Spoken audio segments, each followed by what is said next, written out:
Hello everyone, welcome to my YouTube channel Comfortable Studies. Today we will learn lesson number 13 of class 7 Motion and Time. तो हमने motion और time के बारे में इस chapter में हम पढ़ेंगे. तो मोशन क्या है कि हम कुछ अपनी लाइफ में हमने अपने आसपास बहुत से ऐसे ऑब्जेक्ट्स देखे हैं जो मूव करते हैं, मोशन करते हैं, जो चलते हैं फिरते हैं, जैसे कि ह्यूमन बीइंग्स हैं, इंसेक्ट्स हैं और ये मैन मेड थिंग है, जैसे कार है, बाइसिकल है या ट्रेन है, एरोप्लेन है. तो ये सभी चीज़ें हमने मोशन करते हुए अपनी लाइफ में देखी हैं, हमें ये सब पता है. तो हमने ये भी देखा है कि इसमें कुछ चीज़ें जो हैं वो बिल्कुल सीधी सीधी चलती हैं, कुछ सर्कुलर वे में चलती हैं, कुछ जिगजैग चलती हैं और कुछ ये है कि बार बार एक ही पर्टिकुलर पाथ पे आना जाना होता है उसका. तो इस तरीके से हम इसमें कह सकते हैं कि ये basically there are 3 types of motions. There are 3 types of motion. We can read here 3 types. Which one? Straight line, circular और पीरियोडिक. स्ट्रेट लाइन में ऐसे बिल्कुल सीधे सीधे कोई चीज़ चलती है, जैसे कार, बस, ये हमेशा ट्रेन, ये हमेशा किसी भी ट्रैक पे, रोड पे बिल्कुल सीधे सीधे चलती हैं, तो इसे कहते हैं straight line motion. Second one is circular. अगर कोई चीज़ गोल गोल ऐसे घूमती है किसी भी सर्कल में, कोई छोटा या बड़ा, जैसे अर्थ जो है वो सन के चारों तरफ रिवॉल्व करती है, तो उसे कहेंगे सर्कुलर मोशन. और नेक्स्ट वन इज़ पीरियोडिक, जिसमें एक पर्टिकुलर टाइम पीरियड में कोई चीज़ एक ही पर्टिकुलर पाथ पे इधर उधर मूव करती है. ओके. तो हम इसमें क्या करेंगे, यहाँ पे एक टेबल दिया है, इसमें हम देखेंगे अपनी तरफ से. हम बहुत सिंपल है ये टेबल, तो हम इसको देखेंगे कि हमें इस मोशन का नाम बताना है कि कौन से टाइप का मोशन है. ओके. तो first one is soldiers in a march past. जो सोल्जर्स हैं जब मार्च पास्ट करते हैं तो कैसे चलते हैं? They move in straight line. Okay. Next one is bullock cart moving on a straight road. जब स्ट्रेट रोड दिया है तो वो स्ट्रेट ही जाएगी. ओके. तो this is also straight line. Next is hands of an athlete in a race. तो जो हैंड है, जब कोई भागते हैं, दौड़ते हैं, तो हमारे हैंड ऐसे ऐसे आगे पीछे होते रहते हैं, तो ये एक पीरियोडिक मूवमेंट होता है. एक टाइम इंटरवल पे आगे पीछे हैंड मूव करता है. Next one is pedal of a bicycle. Pedal of a bicycle moves like this is circular motion. And इसी के आगे नीचे है कि motion of the earth around the sun. ये कैसा होगा? ऐसे circular. Next is motion of a swing. झूला कैसे? ऐसे और ऐसे चलता है, तो this is a periodic. Next one is motion of a pendulum. Motion of pendulum is also like this, तो दिस इज ऑल्सो पीरियोडिक. तो हमने जाना ये 3 टाइप के मोशन हो गए हैं. और एक चीज़ और है कि हमने ये भी देखा है कि कुछ ऑब्जेक्ट्स जो हैं वो स्लो चलते हैं और कुछ फास्ट चलते हैं. कोई जैसे ट्रेन है वो फास्ट चलती है, बसेस जो हैं वो फास्ट हैं बट इतना नहीं है जितना प्लेन है या फिर ट्रेन है या और भी फास्ट मूविंग ऑब्जेक्ट्स हैं या व्हीकल्स हैं. तो इसमें हम स्लो और फास्ट को रीड करेंगे. वैसे तो तुम सभी जानते हो स्लो एंड फास्ट, लेकिन इसको मेजर कैसे करा जाता है? सपोज कोई 100 मीटर की कोई रास्ता है, सपोज उस पर 2 रास्ते हैं 100 मीटर. तो अगर उस पर कोई ऑब्जेक्ट चलता है यहाँ से यहाँ से यहाँ, तो 100 मीटर है, लेकिन एक तो चल रहा है 50 किलोमीटर की स्पीड से, 50 किलोमीटर पर आवर की स्पीड से, और दूसरा चल रहा है 70 किलोमीटर पर आवर की. तो जो डिस्टेंस है वो भी मैटर करता है कि कितना डिस्टेंस, पर्टिकुलर डिस्टेंस उसने कितने टाइम में पूरा किया. उससे हम ये आइडेंटिफाई कर लेते हैं कि कौन सी चीज़ स्लो है या कौन सी चीज़ फास्ट है. ओके. तो हम इसमें नीचे पढ़ेंगे कि स्लो और फास्ट के बारे में कि ये vehicles are moving on a road in the same direction. जब एक ही डायरेक्शन में चल रहे होते हैं तो हम बता पाते हैं कि कौन सा फास्ट है, कौन सा स्लो है. इसमें एक्टिविटी है 13.1, जिसमें दिया है which vehicle is moving faster और स्लोअर. तो इसमें नीचे ये दिया है the distance moved by objects in given interval of time can help us to decide which one is faster और स्लोअर. यानी कि जितना डिस्टेंस कवर किया है किसी पर्टिकुलर टाइम में, गिवन इंटरवल ऑफ टाइम में, उसको उसकी स्पीड मेजर करने में फास्ट है कि स्लो है हम पता लगा सकते हैं, ये जान सकते हैं. The distance next we come to the next page now. इसमें एक डायग्राम दिया है जिसमें ये कुछ मूविंग कार्स हैं। इसी तरीके का सेम डायग्राम है। अगर हम इसको बहुत माइन्यूटली देखते हैं तो इसमें लिखा है vehicles moving in the same direction on a road. तो जो सारी व्हीकल्स हैं वो सब सेम पोजीशन पे हैं। Only the this green one, आप इसको नोटिस करेंगे तो ये जो ग्रीन वन है this has move faster from other in comparison to other vehicles. तो इसका मतलब क्या पता लगा, जब सेम डायरेक्शन में जा रहे हैं सारे व्हीकल्स, सब अपनी कांस्टेंट स्पीड से चल रहे हैं, लेकिन ये फास्टर था। ओके, तभी तो वो आगे निकल गया रेस में। तो हमने ये देखा। Yes, the next one is speed. What is speed? Speed is equal to, ऐसे बताएं तो speed is equal to distance D upon time. कितना डिस्टेंस पर्टिकुलर टाइम में कवर किया, दैट इज वो डिसाइड करता है उसकी स्पीड कितनी है। ओके, इसमें है you are probably familiar with the word speed. The higher speed seems to indicate that a given distance has been covered in a shorter time. कोई पर्टिकुलर डिस्टेंस अगर कम टाइम में कवर किया गया है तो उसकी स्पीड ज़्यादा होती है। Okay, now we come here. We call the distance covered by an object in an unit time is the speed of the object. ये इसकी definition भी लिख सकते हैं हम एग्जाम्स में। What is speed? Speed is the distance covered by an object in a unit time is speed. मतलब किसी यूनिट टाइम में जितना भी डिस्टेंस कवर किया गया है वो उसकी स्पीड होता है। Okay, now we come to the next page. We shall use the term speed for average speed. मतलब अगर कोई ऑब्जेक्ट है जो सेम स्पीड से पूरा चल रहा है, वैसे हमने जितने भी ऑब्जेक्ट्स देखे हैं कोई भी एक सेम स्पीड से नहीं चलता है, उसमें पहले स्लो होती है, फिर धीरे धीरे फास्ट होती है, फिर रुकते टाइम फिर स्लो हो जाती है। तो ये एक जैसी स्पीड नहीं होती है। इसलिए जब हम स्पीड मेजर करते हैं तो पूरे डिस्टेंस की जितना टाइम लगा उससे कैलकुलेट करके जो हम निकालते हैं डिस्टेंस कवर्ड, वो उसकी स्पीड होती है। तो जो एवरेज स्पीड आती है वही होती है हमारी स्पीड। तो we shall use the term speed for average speed. Okay, the speed is the total distance covered divided by the total time taken. इसका ये जो अभी मैंने फॉर्मूला बताया था वो ये है यहाँ पे, speed is equal to total distance covered upon total time taken. Okay, ये आप अपने लिख के देख लीजिएगा। ये स्पीड का फॉर्मूला है और ये कभी भी एग्जाम में आ सकता है। Speed is equal to what? Distance upon time, और we can say total distance covered upon total time taken. Okay, now we come to this blue box. What is being written here? The two terms यहाँ दिए गए हैं, non uniform and uniform motion. ये क्या है? Suppose ये अभी मैंने बताया था कि कोई भी ऑब्जेक्ट जो है वो सेम स्पीड से नहीं चलता है कि स्टार्टिंग से एंड तक वो सेम स्पीड से चले। वो पहले स्लो से थोड़ा थोड़ा फास्ट होता है, देन अगर रुकना है, स्टॉप लगाना है तो फिर धीरे धीरे स्लो होता है। तो उसको कहते हैं नॉन यूनिफॉर्म, जो पूरा एक जैसा नहीं है, नॉन यूनिफॉर्म मोशन। लेकिन अगर कोई ऐसी चीज़ है जो स्टार्टिंग से लेके एंड तक सेम स्पीड से चलता है तो that is called uniform motion. Okay, I hope आपको समझ आ गया होगा।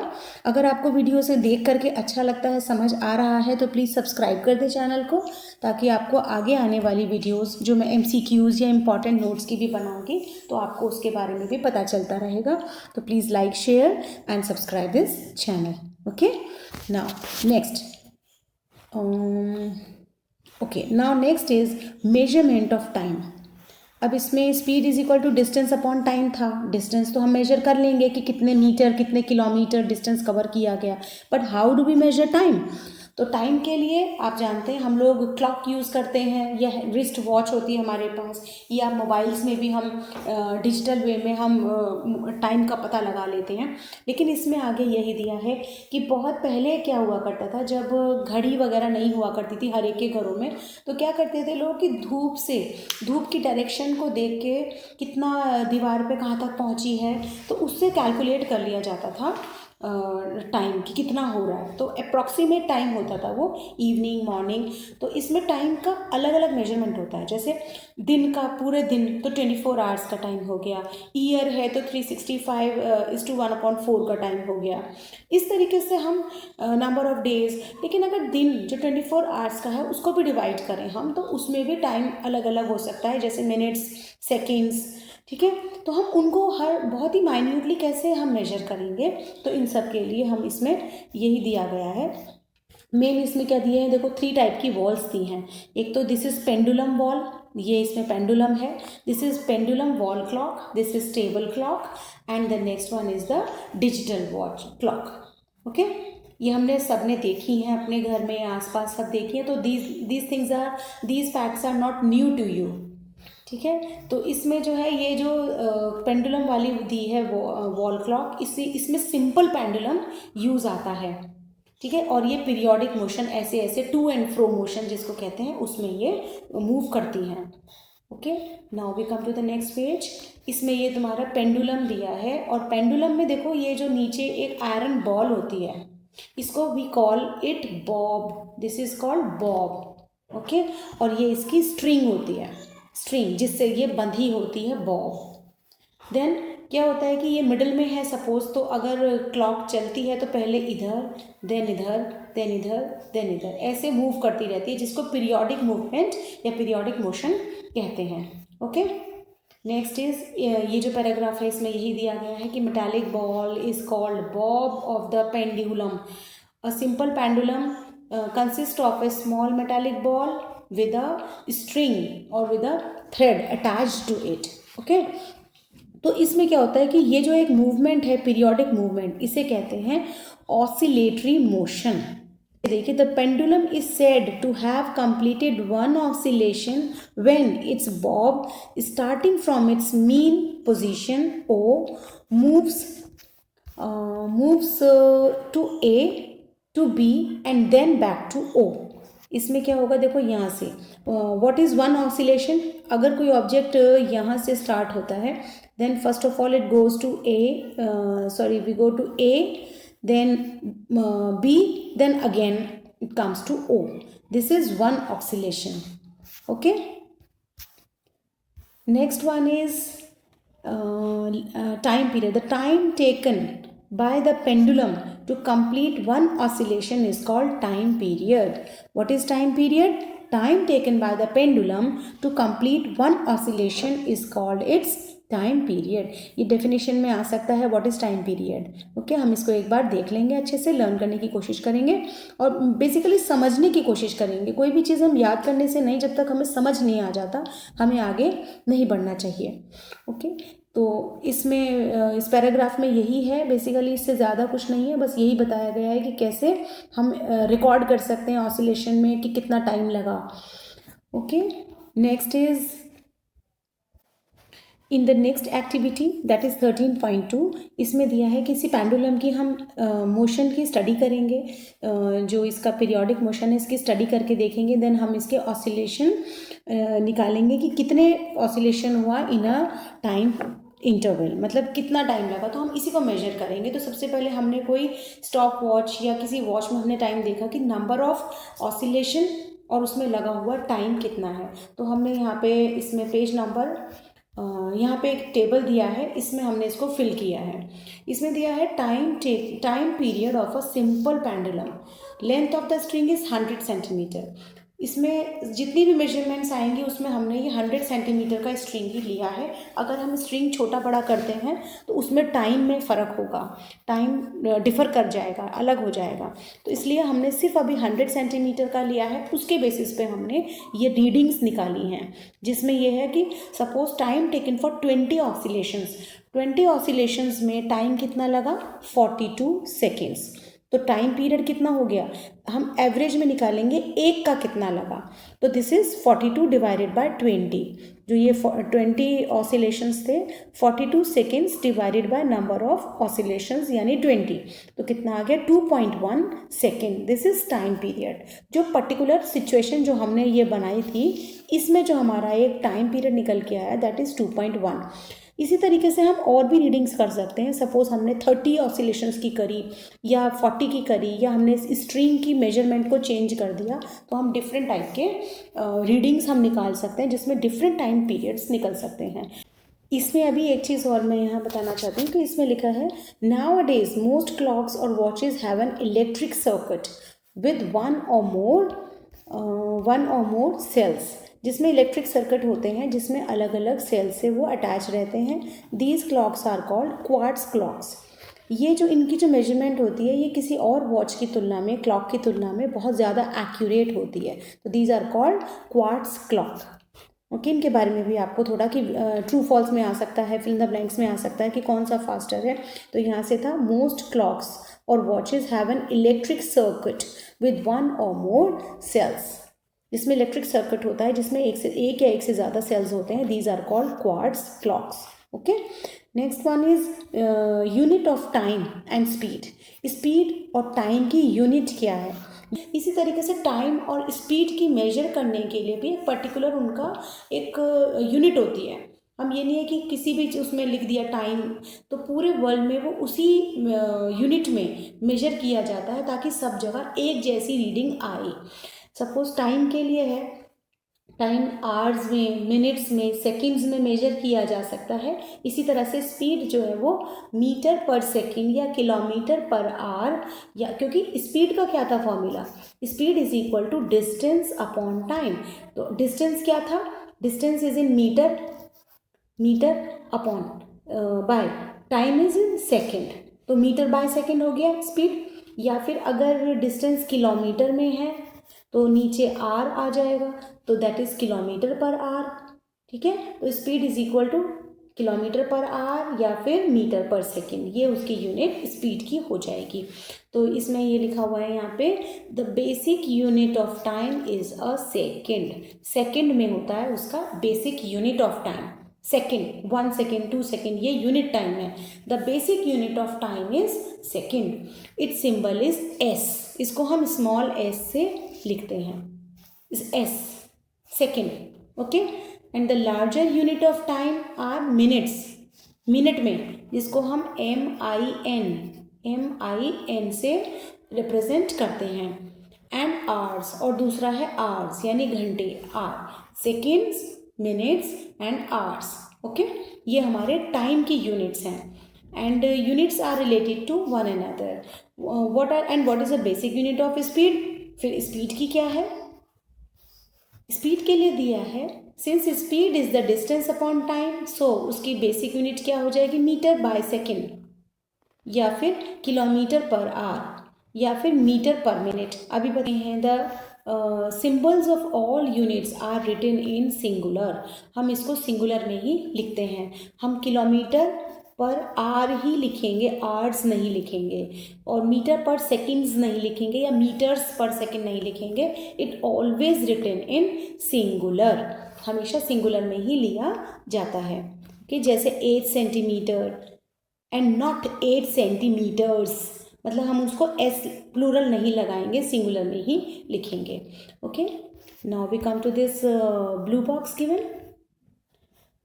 There is an interesting story about the discovery that time period of a given pendulum is constant. जो टाइम लगता है एक पर्टिकुलर पेंडुलम में, उसका टाइम जो है एक ऑसिलेशन में वो पर्टिकुलर कांस्टेंट होता है। कांस्टेंट मतलब कि वही रहता है, इट डजंट चेंज। तो you might have heard the name of famous scientist Galileo Galilei. Okay, इन्होंने क्या किया था, said that Galileo was sitting in a church. ऐसा बताया जाता है कि गैलीलियो चर्च में बैठे हुए थे और he noticed that a lamp suspended from the ceiling with a chain was moving slowly from one side to the other. वहाँ पे एक लैम्प जो छत से टंगा हुआ था वो एक और इधर उधर ऐसे करके मूव कर रहा था। तो from one side to the another he was surprise to see that pulse beat the same number of times during the interval in which the lamp completed one oscillation. तो उन्होंने क्या देखा कि जो पल्स जो है, जो हमारे बॉडी में जो पल्स होती हैं, जैसे लेफ्ट जब हम फीवर होता है तो हमें मेजर करते हैं जिस पे टच करके, तो उन्होंने देखा कि वो सेम नंबर ऑफ टाइम्स उसने इंटरवल में उसने जितना ऑसिलेशन में लगा उतने ही टाइम में पल्स भी मूव कर रही थी. ओके, तो Galileo experimented that various pendulums to verify his observation. उन्होंने बहुत सारे ऑसिलेशन पेंडुलम के एक्सपेरिमेंट्स करके अलग अलग ऑब्जर्वेशंस निकाली और रीडिंग्स निकाली. तब उन्होंने देखा कि पर्टिकुलर सिचुएशन में जैसे स्ट्रिंग का साइज और उसमें एयर कितनी है उस बेसिस पर ये निकाला कि पर्टिकुलर में ऑसिलेशन का टाइम स्पीड सेम ही होती है. He found that pendulum given length takes always the same time to complete one oscillation. Okay, the observation led to the development of the pendulum clocks. उसके बाद ही pendulum clocks का development हुआ. Winding clocks and wrist watches were refinements of the pendulum clock. और ये बाद में चल के अलग अलग टाइप की वॉच क्लॉक्स का डेवलपमेंट हुआ. Okay, now we come to the next page.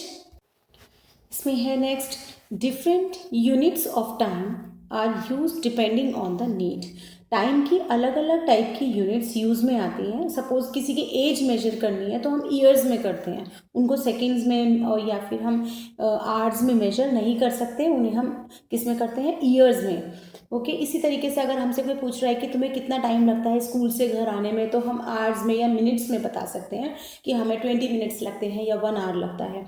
Okay, तो large is a time interval of 1 second. Okay, ये इतना इम्पॉर्टेंट नहीं है. नेक्स्ट वन इज़ कि हम जैसे पल्स अपनी मेजर करते हैं, अपने हाथ लेफ्ट रिस्ट को अगर हम अपने फिंगर से दबा के हल्का सा प्रेस करके देखते हैं तो हमें पल्स रीडिंग मिल जाती है. तो पल्स रीडिंग कैसे होती है कि कितने टाइम्स उसने पर्टिकुलर यूनिट टाइम में कितनी बार हमारी पल्स जो है वो बीट करती है, तो वो जो है हमारा पल्स रेट इसमें आ जाता है. हमने पिछले चैप्टर में पढ़ा था.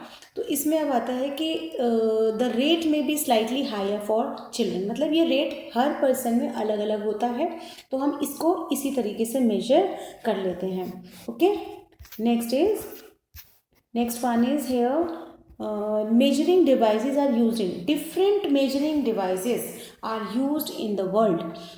सबसे पहले क्या था कि जो पेंडुलम क्लॉक्स जब डेवलप हुई थी उसके बाद में फिर अब और भी बहुत सारी क्लॉक्स, नए नए टाइप की क्लॉक्स जो कि बहुत ही पर्टिकुलर टाइम उसमें मेजर करके बता देती हैं, बिल्कुल सही एक्यूरेट टाइम बता सकती हैं, तो उनका डेवलपमेंट पूरे वर्ल्ड में हुआ. ओके, इसमें है next is measuring speed. Speed को कैसे मेजर करेंगे, तो इसमें क्या है, how to measure the time and distance. हमने ये अभी देखा था. इसी तरीके से हम उसमें स्पीड को कैलकुलेट कर लेंगे उसके डिस्टेंस और टाइम से. ठीक है, इसमें एक एक्टिविटी दी गई है. ये एक्टिविटी आप इस पेज में देखेंगे. ये एक बॉय है, he is throwing ball on a straight line, straight path पे वो बॉल को थ्रो कर रहा है. तो इसमें ये देखा कि कितना टाइम उसको लगा एक पर्टिकुलर डिस्टेंस कवर करने में. तो 3 टाइम्स हमने उसको बॉल को थ्रो करके देखा.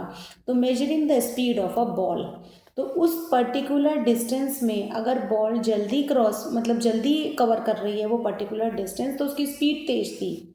ऐसा हमने इस एक्सपेरिमेंट से मेजर किया.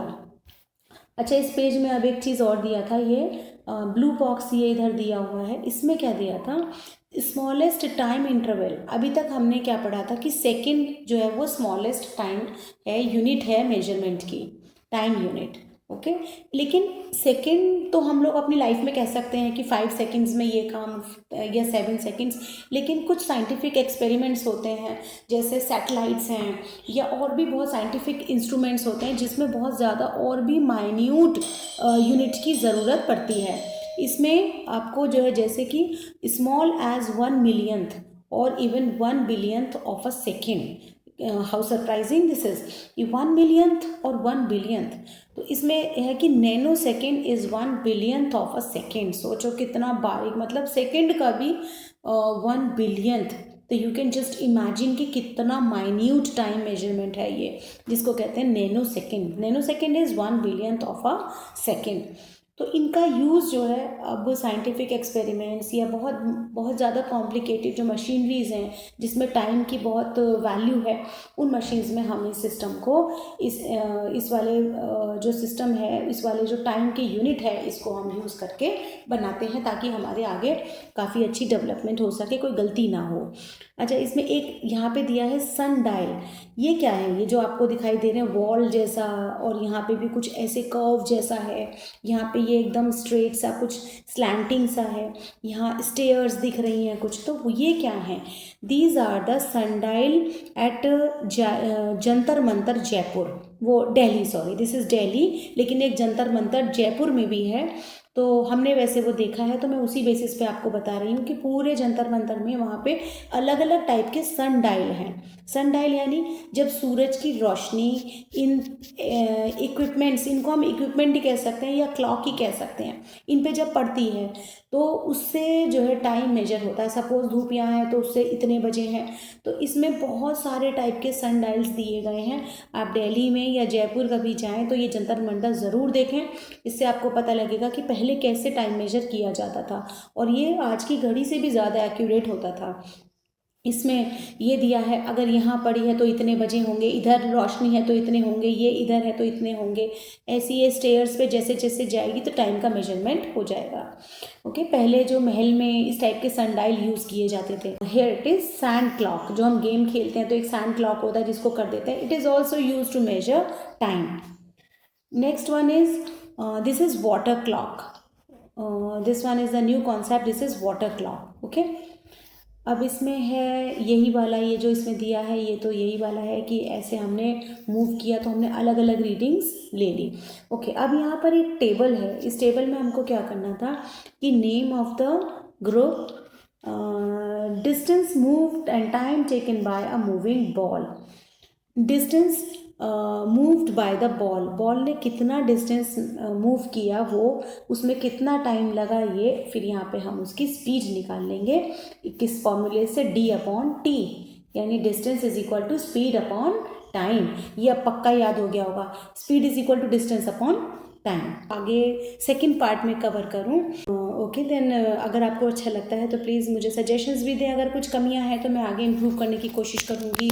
अगर अच्छा लगता है तो प्लीज़ आप सब्सक्राइब कर लें चैनल को, ताकि आने वाली वीडियोस भी आपको मिल सके, MCQ से आपको हेल्प मिलेगी आगे।